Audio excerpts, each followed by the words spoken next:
ओम नमो भगवते वासुदेवाय। प्रेम से बोलिए बृहस्पति देवता की जय। प्रिय श्रोताओं, आज सुनिए बृहस्पतिवार यानी गुरुवार व्रत की संपूर्ण कथा और आरती। गुरुवार व्रत की ये कथा कोई साधारण कथा नहीं, ये वो कथा है जो अगर सच्चे मन से सुनी जाए तो भाग्य बदल देती है। जिसके जीवन में रुकावटें हो, दरिद्रता हो या मनोकामनाएं अधूरी हो, इस व्रत की कृपा से सब कुछ संभव हो सकता है। तो आइए बृहस्पति देवता का नाम लेकर कथा का शुभारंभ करें। सभी एक बार फिर से बोलिए बृहस्पति देवता की जय। बृहस्पतिवार व्रत की पौराणिक कथा के अनुसार प्राचीन समय की बात है। भारतवर्ष में एक राजा राज्य करता था। वह बड़ा प्रतापी और दानी था। वह नित्य प्रति मंदिर में भगवान के दर्शन करने जाता था। वह ब्राह्मण और गुरु की सेवा किया करता था। उसके द्वार से कोई भी याचक निराश होकर नहीं लौटता था। वह प्रत्येक गुरुवार को व्रत रखता और पूजन करता था। हर दिन गरीबों की सहायता करता था, परंतु ये सब बातें उसकी रानी को अच्छी नहीं लगती थी। वो न तो व्रत करती, न ही किसी को एक भी पैसा दान में देती थी और राजा से भी ऐसा करने को मना किया करती थी। एक समय की बात है कि राजा शिकार खेलने वन को चले गए थे। घर पर रानी और दासी थी। उसी समय गुरु बृहस्पति साधु का रूप धारण करके राजा के दरवाजे पर भिक्षा मांगने आए। साधु ने रानी से भिक्षा मांगी तो वह कहने लगी, हे साधु महाराज, मैं इस दान और पुण्य से तंग आ गई हूँ। इस कार्य के लिए तो मेरे पतिदेव ही बहुत हैं। अब आप ऐसी कृपा करें कि हमारा सारा धन नष्ट हो जाए और मैं आराम से रह सकूं। साधु रूपी बृहस्पति देव ने कहा, हे देवी, तुम बड़ी विचित्र हो। संतान और धन से कोई दुखी नहीं होता है, इसको तो सभी चाहते हैं। पापी भी पुत्र और धन की इच्छा करता है। अगर तुम्हारे पास धन अधिक है तो भूखे मनुष्यों को भोजन कराओ, प्याऊ लगवाओ, ब्राह्मणों को दान दो, धर्मशालाएं बनवाओ, कुआं, तालाब, बावड़ी, बाग, बगीचे आदि का निर्माण कराओ तथा निर्धनों की कुंवारी कन्याओं का विवाह कराओ और यज्ञ आदि करो। इस प्रकार के कर्मों से आपके कुल का और आपका नाम परलोक में सार्थक होगा और स्वर्ग की प्राप्ति होगी। किंतु रानी साधु की इन बातों से खुश नहीं हुई। उसने कहा, हे साधु महाराज, मुझे ऐसे धन की बिल्कुल आवश्यकता नहीं जिसको मैं अन्य लोगों को दान दूं या जिसको रखने और संभालने में ही मेरा सारा समय नष्ट हो जाए। तब साधु ने कहा, हे देवी, अगर तुम्हारी ऐसी ही इच्छा है तो जैसा मैं तुम्हें बताता हूँ तुम वैसा ही करना। बृहस्पतिवार के दिन घर को गोबर से लीपना, अपने केशों को पीली मिट्टी से धोना, राजा से कहना वह दाढ़ी कटवाए, भोजन में मांस मदिरा खाना, कपड़ा धोबी के यहाँ धुलने देना। इस प्रकार 7 बृहस्पतिवार करने से तुम्हारा सब धन नष्ट हो जाएगा। ऐसा कहकर साधु महाराज रूपी बृहस्पति देव अंतर्ध्यान हो गए। रानी ने साधु के कहे अनुसार 7 बृहस्पतिवार तक वैसा ही करने का विचार किया। साधु के बताए अनुसार कार्य करते हुए केवल 3 बृहस्पतिवार ही बीते थे कि उसकी समस्त धन संपत्ति नष्ट हो गई। भोजन के लिए दोनों समय परिवार तरसने लगा तथा सांसारिक भोगों से दुखी रहने लगा। तब वह राजा रानी से कहने लगा, हे रानी, तुम यहाँ पर रहो, मैं दूसरे देश को जाता हूँ।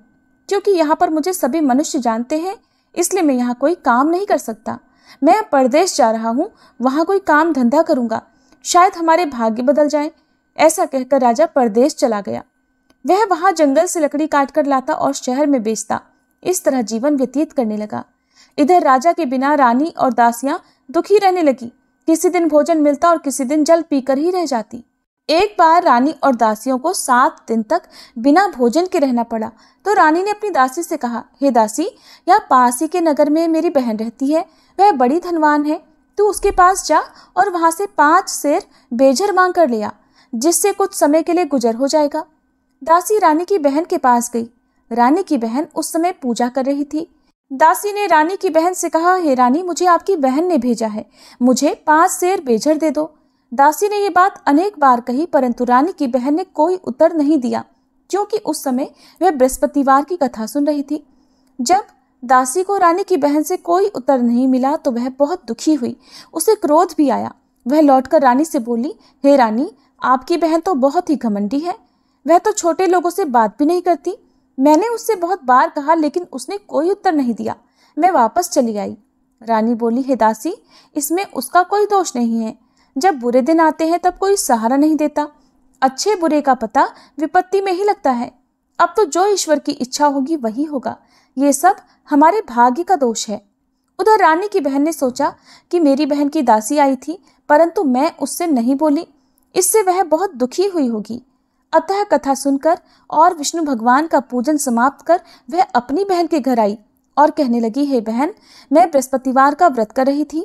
तुम्हारी दासी हमारे घर गई थी, परंतु जब तक कथा होती है तब तक हम लोग न उठते हैं और न बोलते हैं, इसलिए मैं नहीं बोली।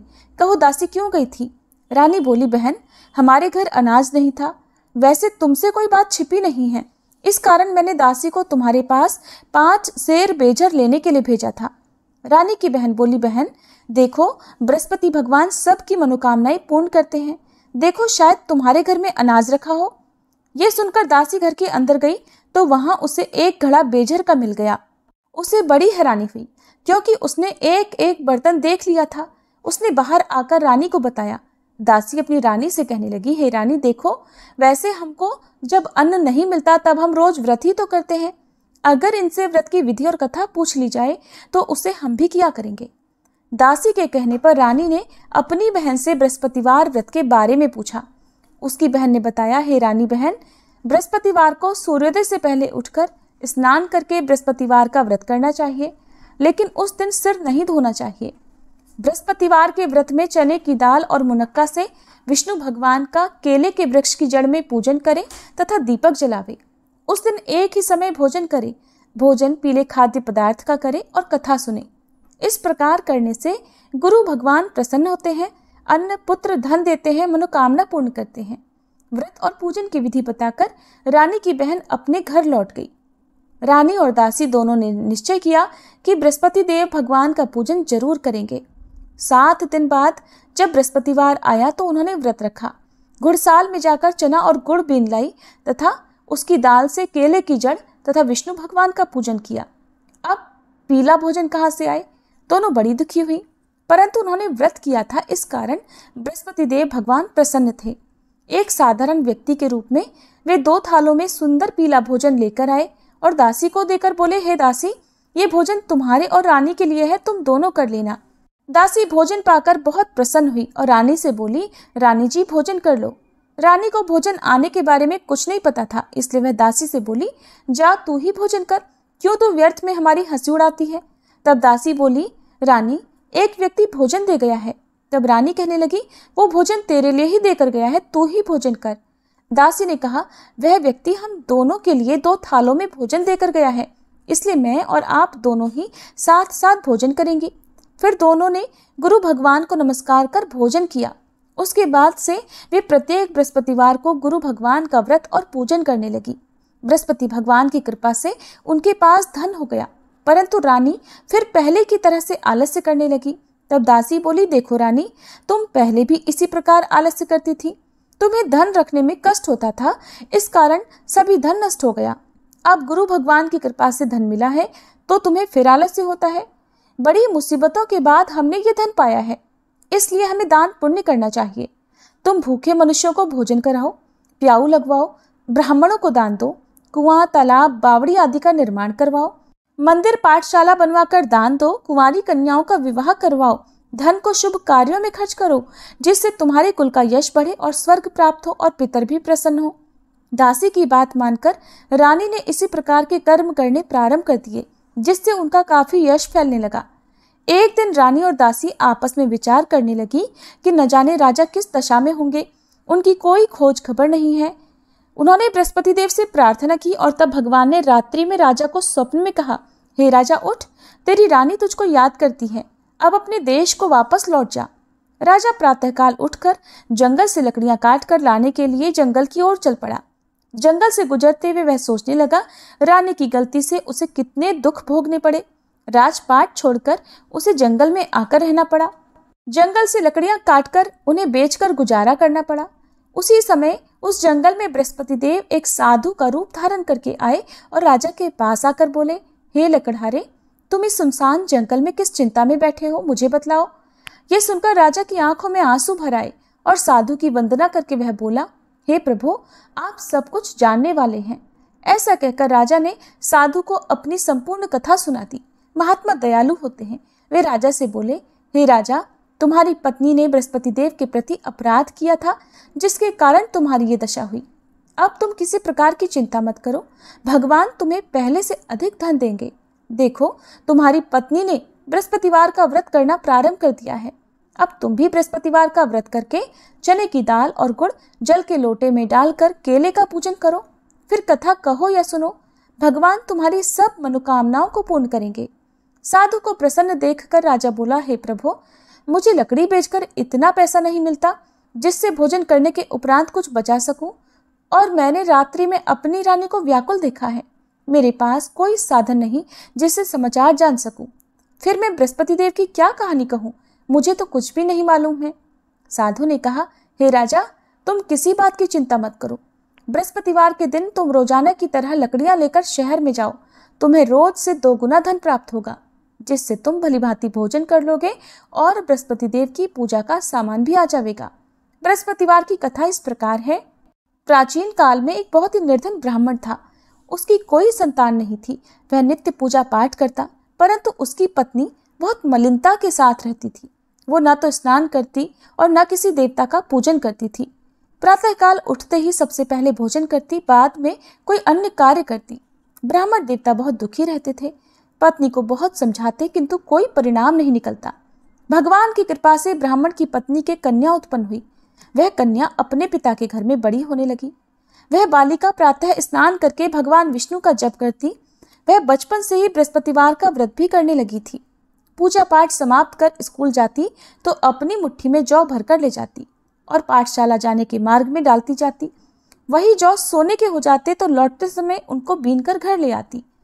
एक दिन वह बालिका सूप में उन सोने के जौ को फटक कर साफ कर रही थी। तभी उसकी माँ ने देख लिया और कहने लगी, हे बेटी, सोने के जौ को फटकने के लिए सोने का सूप होना चाहिए। दूसरे दिन गुरुवार था। उस कन्या ने व्रत रखा और बृहस्पति देव से प्रार्थना करके कहा, हे प्रभु, यदि मैंने सच्चे मन से आपकी पूजा की हो तो मुझे सोने का सूप दे दो। बृहस्पति देव ने उसकी प्रार्थना स्वीकार कर ली। रोजाना की तरह वह कन्या जौ फैलाती हुई पाठशाला चली गई। पाठशाला से लौटकर जब वह जौ बीन रही थी तो बृहस्पति देव की कृपा से उसे सोने का सूप मिला। उसे वह घर ले आई और उससे जौ साफ करने लगी, परंतु उसकी माँ का वही ढंग रहा। एक दिन की बात है, वह कन्या सोने के सूप में जौ साफ कर रही थी। उस समय उस नगर का राजकुमार वहां से होकर निकला। इस कन्या के रूप और सोने के सूप में जौ को साफ करते देखकर वह उस कन्या पर मोहित हो गया। राजमहल आकर वह भोजन तथा जल त्याग कर उदास होकर लेट गया। राजा को जब राजकुमार द्वारा अन्न जल त्यागने का समाचार मिला तो अपने मंत्रियों के साथ वह अपने पुत्र के पास आया और बोले, हे बेटा, तुम्हें किस बात का कष्ट है? किसी ने अपमान किया है अथवा कोई और कारण है? मुझे बताओ, मैं वही करूंगा जिससे तुम्हें प्रसन्नता हो। तब राजकुमार ने अपने पिता की बातें सुनी और बोला, मुझे आपकी कृपा से किसी बात का दुख नहीं है।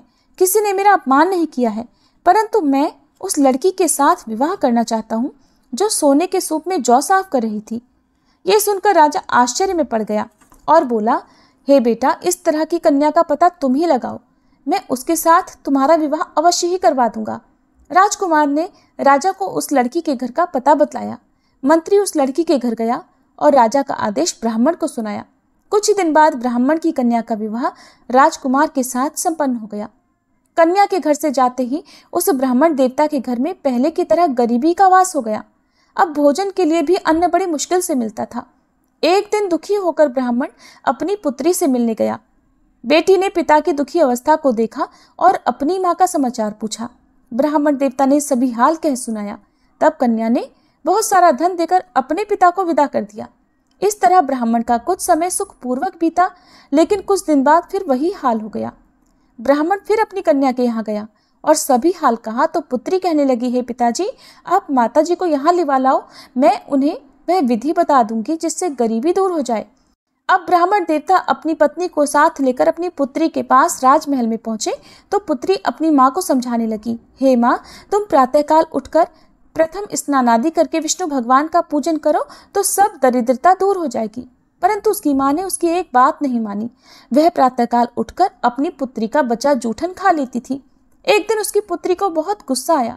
उसने एक रात कोठरी से सारा सामान निकाल दिया और उसमें अपनी माँ को बंद कर दिया। प्रातः उसमें से निकाला और स्नानादि करा के पूजा पाठ करवाया तो उसकी माँ की बुद्धि ठीक हो गई। इसके बाद वह नियम से पूजा पाठ करती और प्रत्येक बृहस्पतिवार को व्रत करने लगी।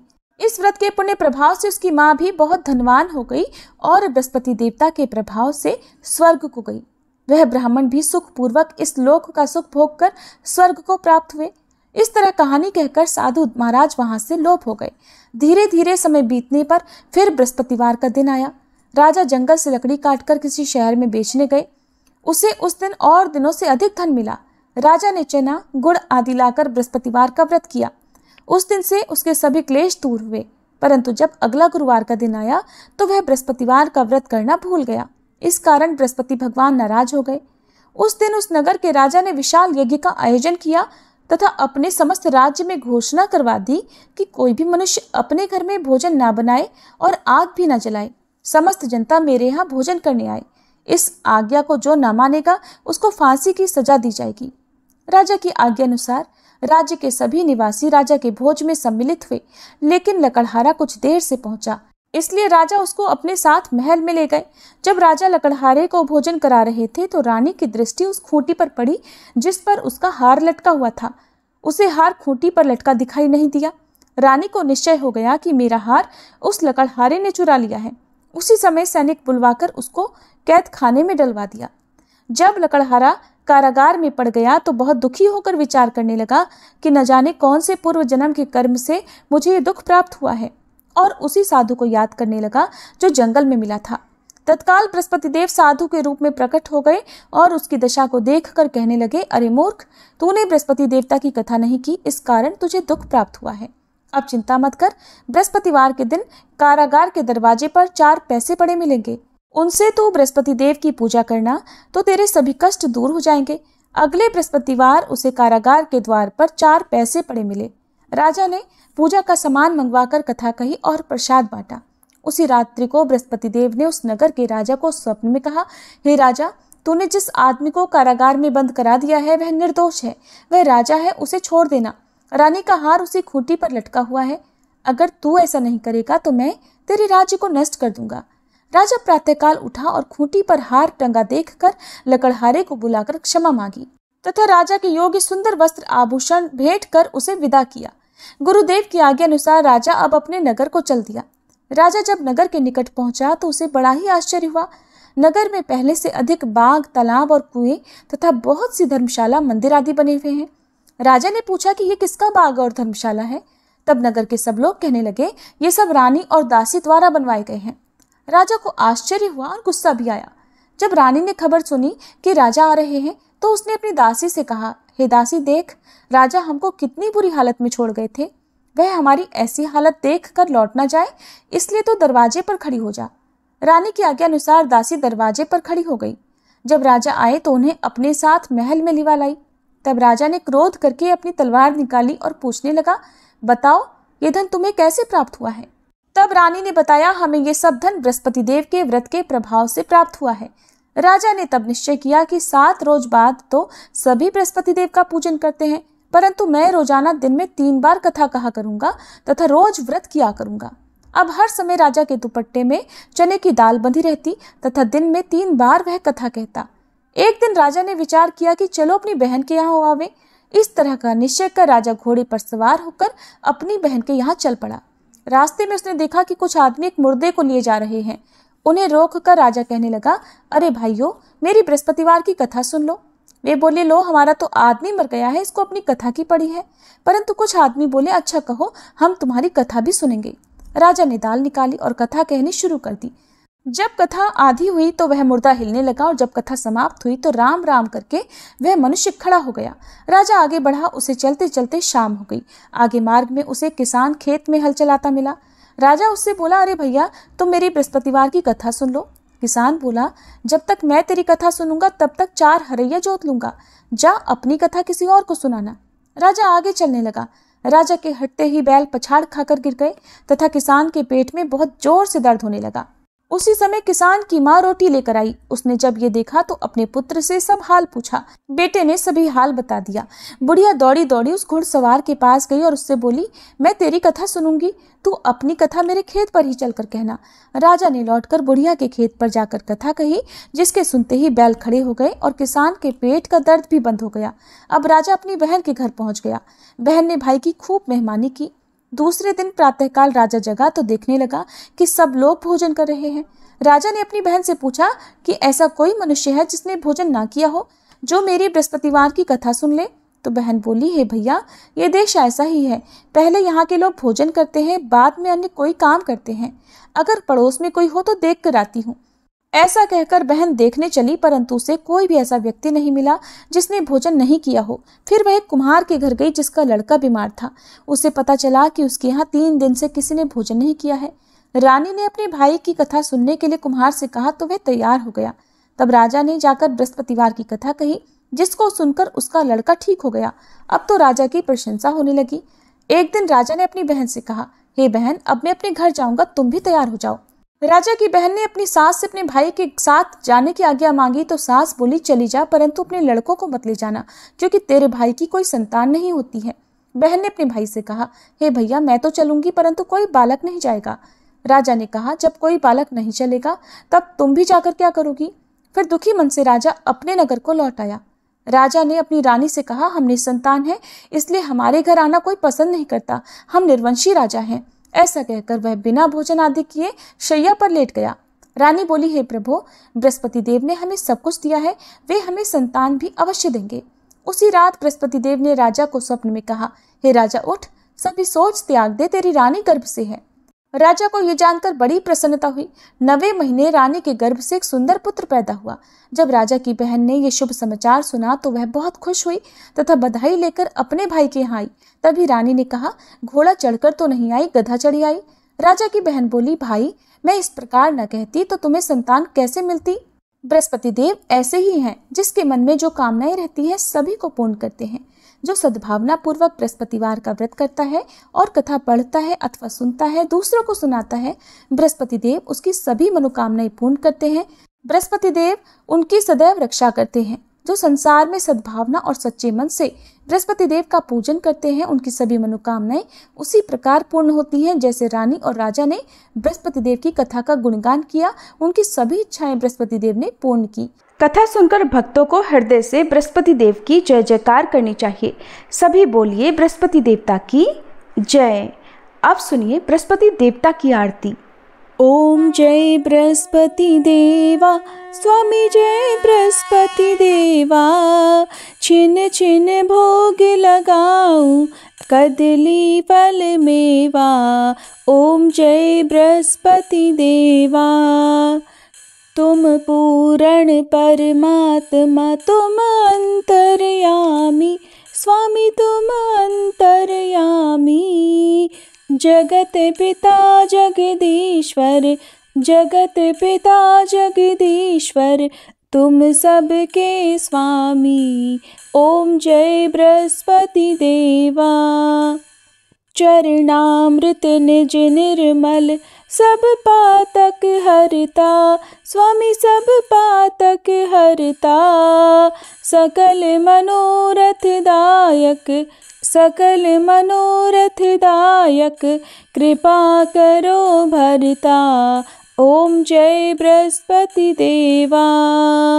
तन मन धन अर्पण कर, जो जन शरण पड़े, स्वामी जो जन शरण पड़े।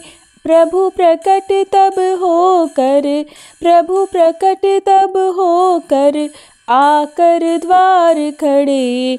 ओम जय बृहस्पति देवा। दीन दयाल दयानिधि, भक्तन हितकारी, स्वामी भक्तन हितकारी। पाप दोष सब हरता, पाप दोष सब हरता, भव बंधन हारी। ओम जय बृहस्पति देवा। सकल मनोरथ दायक, सब संशय तारो, स्वामी सब संशय तारो। विषय विकार मिटाओ, विषय विकार मिटाओ, संतन सुखकारी। ओम जय बृहस्पति देवा।